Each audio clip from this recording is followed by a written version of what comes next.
আসসালামু আলাইকুম প্রিয় বন্ধুরা, আশা করি সবাই ভালো আছেন। আজকে আমার ছোট ভাইরা মোমেনের নতুন গাড়িতে পাবনা বেড়াতে যাচ্ছি। তো এই হলো ছোট ভাইরা,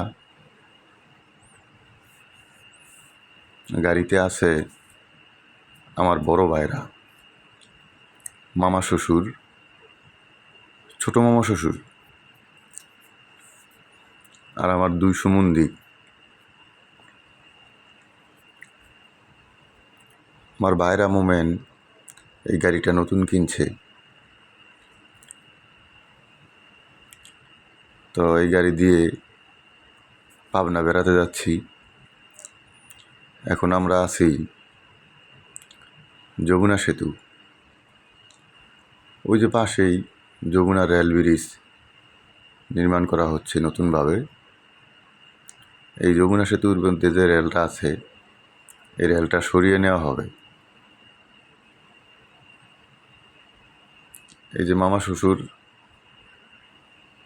দেখাইতেছে আমাদের যে নতুন রেল ব্রিজটা হচ্ছে। আর আমার ছোট সুমন্দি প্রশ্ন করেছে যে এই ব্রিজের মধ্যে রেল লাইনটা কোথায়। তো আমরা চলে আসছি পাবনা, যেই বাড়িতে আমরা বেড়াতে আসলাম সেই বাড়িতে। এটা হলো বাড়ির সামন সাইডটা। বেড়াতে আসছি পাবনা আতাইকুলা থানাতে। এই হলো আমার ভাইরার সেই নতুন গাড়িটা। এই গাড়িতেই আমরা আসছি। বাড়ির সামন সাইডটা এটা। এলাকাটা সুন্দর। এই বাড়িতেই আমরা আসছি। আমরা 6 জন। দুপুরে খাবার পর আমি আস্তে করে বাড়ির ভিতর সাইডটাতে ঢুকলাম। এটা হলো বাড়ির ভিতর সাইড। এটা ওনাদের পুরানো ঘর। আগে থাকতো, এখন মনে হয় আর থাকে না। এখন এই বিল্ডিংয়েই থাকে। অবশ্য আমি যে এই ভিডিও করতেছি তা সবাইকে বুঝতে দিচ্ছি না। আমরা এখন কাজিরহাট ফেরির টিকিট কাউন্টারের সামনে আছি। এখান থেকে গাড়ির জন্য টিকিট সংগ্রহ করতে হবে ফেরিতে পারাপার হওয়ার জন্য। আমরা কাজিরহাট থেকে আরিচা ফেরিঘাটে আসব। এখান দিয়ে যমুনা নদী।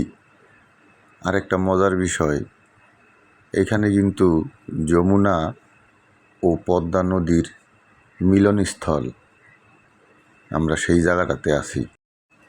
আপনারা লক্ষ্য করে দেখেছেন ওই গাছটাতে অনেকগুলা সাদা বক আছে, মনে হয় বগের বাসা। আমরা এখন কাজিরহাট থেকে ফেরিতে উঠে পড়েছি। এটা হলো ফেরি এখনও গাড়ি লোড হইতেছে। তা আমরা ফেরিতে উঠলাম। ওই যে আমার ছোট সুমন্দি দোতলার মধ্যে দাঁড়িয়ে মোবাইল হাতে দাঁড়িয়ে আছে। প্রচুর বাতাস। আপনারা হয়তো আমার চুলগুলা যে বাতাসে নড়তেছে দেখতেছেন। প্রশান্তিময় বাতাস আর বাতাস। ফেরিতে উঠা এক একজন এক এক দিক, যার যার মতো হাঁটতেছে, ঘুরতেছে। কেউ দোতলায়, কেউ 3 তলায়, আমি আরেক জায়গায়। এই দিক দিয়ে আমি ভিডিও করতেছি। তো ভাবলাম আমি একটু 2 তলা 3 তলা ঘুরে আসি।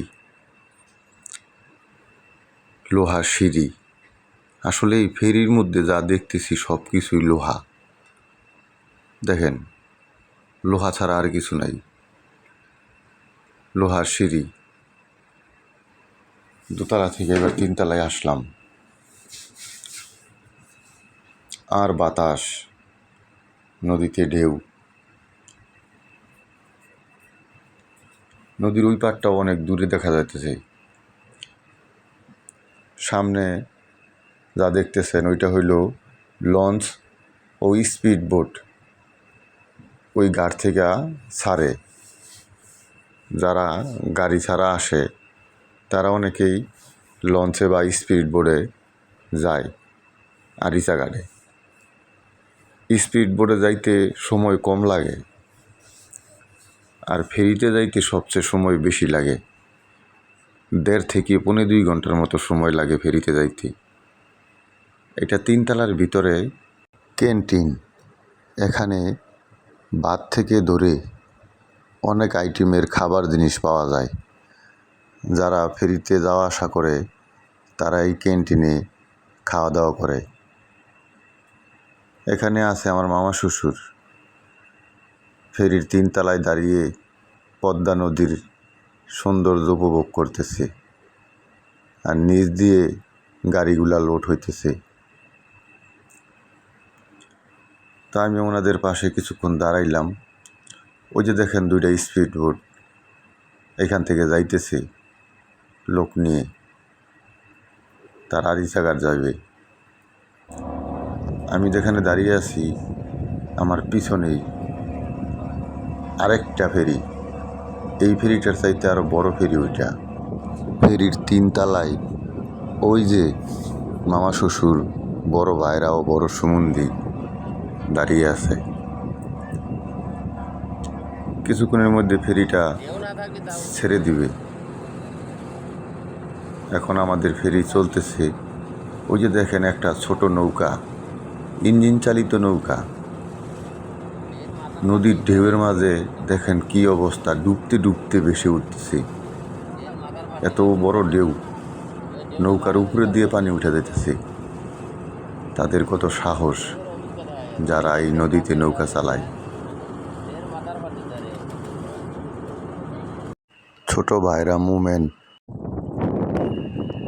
দক্ষিণ দিক থেকে বাতাস আসতেছে, আর আমাদের ফেরিটা দক্ষিণ দিকেই যাচ্ছে। বাতাসের উল্টো দিক, বাতাস নদীতে আছড়ে পড়ছে, আর নদীতে বড় বড় ঢেউ হচ্ছে। আর সেই ঢেউগুলা দেখেন কত বড় বড় ঢেউ। মোবাইলের ভিডিও তো হয়তো ঢেউগুলার এত বড় দেখা যাচ্ছে না। সব মানুষ ঢেউগুলা দেখতেছে, বড় বড় ঢেউ ফেরির মধ্যে আছড়ে পড়ছে, আর বাতাসের শব্দ। তো যাই হোক বন্ধুরা, কিছুটা সময় আপনাদের সাথে শেয়ার করলাম যে আমরা পাবনা বেড়াতে গিয়েছিলাম। এই কিছুটা মুহূর্ত ভিডিও করতে পেরেছিলাম, সেগুলো আপনাদের দেখাইবার চেষ্টা করলাম। আল্লাহ হাফেজ।